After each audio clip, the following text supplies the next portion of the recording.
Selamat datang teman-teman di Persona Channel Test. Saya ucapkan selamat bagi teman-teman yang telah mengikuti dan lolos seleksi untuk SPPI Batch 3. Dan bagi yang belum, kita akan berikan buat teman-teman soal latihan tes kejiwaan, yakni MMPI 2. Alat tes yang digunakan untuk tes kejiwaan di SPPI Batch 3 ini.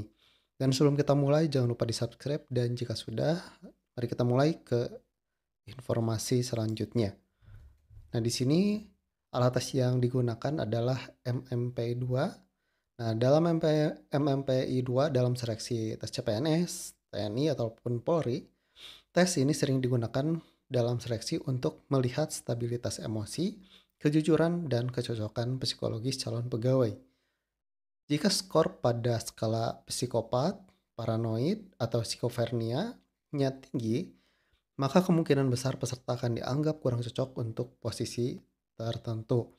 Jika skor pada validitas menunjukkan kebohongan atau ketidakkonsistenan, hasil tes bisa dianggap valid.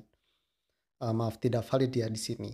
Maka dari itu, saya sudah buatkan untuk pilihan jawabannya, dan teman-teman, saya yakin teman-teman bisa lulus dengan jawaban yang kita berikan.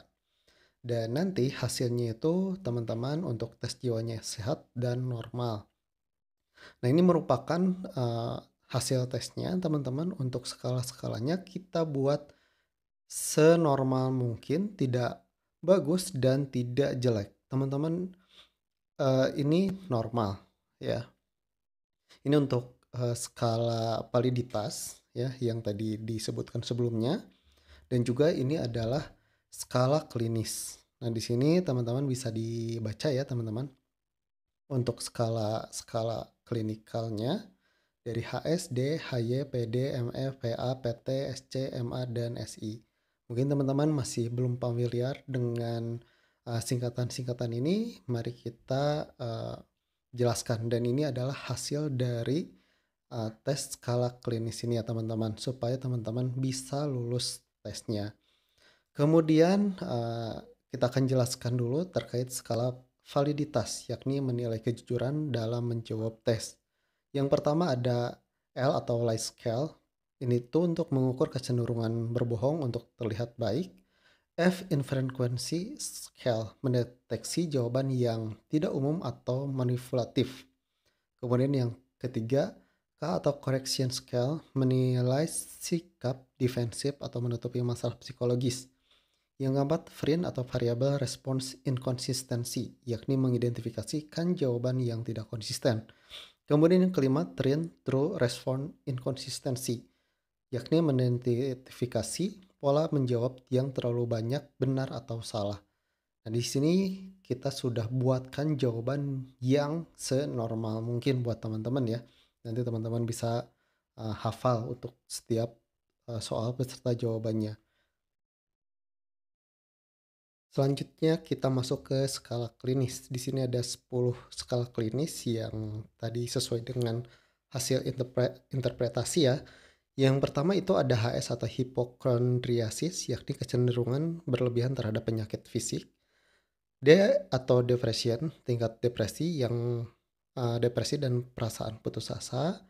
Kemudian yang ketiga itu histeria, respon terhadap stres dengan gejala fisik tanpa penyebab medis. Kemudian psikopatik deviates, yakni ketidakpatuhan terhadap norma sosial, kesulitan dalam hubungan interpersonal. Kemudian masculinity atau femininity, menilai kesesuaian perilaku dengan peran gender tradisional. Kemudian PA atau paranoia, yakni kecurigaan berlebihan dan pemikiran paranoid. Yang ketujuh, psikasternia, yakni kecenderungan obsesif, kompulsif, dan kecemasan. Yang kedelapan ada psikopernia, yakni gejala psikologis seperti delusi, gangguan berpikir. Kemudian yang kesembilan ada hipomania, yakni energi tinggi, impulsivitas, dan perilaku manik ya atau maniak ya. Kemudian SI atau social introversion, yakni kecenderungan menarik diri dari interaksi sosial. Selanjutnya, ini adalah uji skala-skalanya yang tadi ya, yang tadi saya informasikan di awal untuk hasil interpretasi dari jawaban yang kita rekomendasikan. Kemudian teman-teman sebelum tes itu, teman-teman harus dihafal dulu, dari soal-soal dan jawaban yang kita sudah susunkan atau sudah berikan, rekomendasikan buat teman-teman. Kemudian tidur yang cukup di malam hari sebelum tes dan sarapan di pagi hari agar tetap bugar selama menjalani tes karena tesnya akan lama. Kemudian yang kedua, usahakan untuk menjawab seluruh pertanyaan dengan jujur. Yang ketiga, jawab pertanyaan sesuai dengan yang kami rekomendasikan. Nah, berikut adalah soal-soalnya teman-teman. Ini soal MMPI, cuman, menjawab benar atau salah atau iya atau tidak.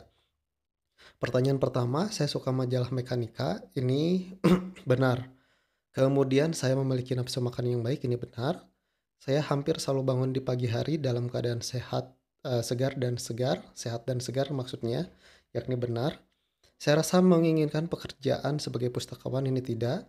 Kebiasaan membuat saya mudah terbangun, itu benar. Selanjutnya, untuk soal selanjutnya, soal yang keenam, ayah, saya adalah orang yang baik atau kalau dia sudah meninggal, ayah saya adalah orang yang baik? Ini jawabannya tidak. Kemudian yang ketujuh, saya suka membaca artikel tentang kejahatan di surat kabar, itu benar. Tangan dan kaki saya biasanya terasa cukup hangat, itu benar. Dalam keseharian saya, banyak hal yang menarik bagi saya, itu benar. Saat ini saya mempunyai kapasitas kerja yang sama dengan yang sebelumnya, itu benar. Soal nomor 11, seringkali tenggorokan saya terasa ada yang mengganjal, itu tidak. Yang ke-12, kehidupan seks saya memuaskan, itu benar. Kemudian yang ke-13, manusia harus mencoba memahami mimpinya dan dibimbing olehnya atau menganggapnya sebagai suatu peringatan, itu tidak. Yang ke-14, saya menyukai cerita detektif dan misteri, itu benar. Saya bekerja di bawah tekanan yang sangat besar, itu tidak jawabannya. Selanjutnya soal nomor 16, dari waktu ke waktu, saya memikirkan hal yang terlalu buruk untuk dibicarakan, itu tidak. Saya yakin hidup ini sulit bagi saya, jawabannya tidak. Saya mengalami serangan mual dan muntah, itu tidak. Saat memulai pekerjaan baru saya suka diberitahu secara pribadi siapa yang harus saya puji, itu tidak. Kemudian saya sangat jarang menderita sembelit, saya sangat jarang mengalami statis, itu benar. Oke, soal selanjutnya teman-teman bisa unduh file lengkapnya di tanpasogok.blogspot.com. Linknya saya sudah taruh di deskripsi, yakni tanpasogok.blogspot.com. Di sana teman-teman bisa unduh untuk file dan juga interpretasi dari hasil MMP ini. Dan semoga teman-teman bisa terbantu dengan rekomendasi yang kita berikan yang uh, memudahkan teman-teman untuk lulus pada tahap SPPI batch 3 ini. Oke, sekian dari kami. Wassalamualaikum warahmatullahi wabarakatuh.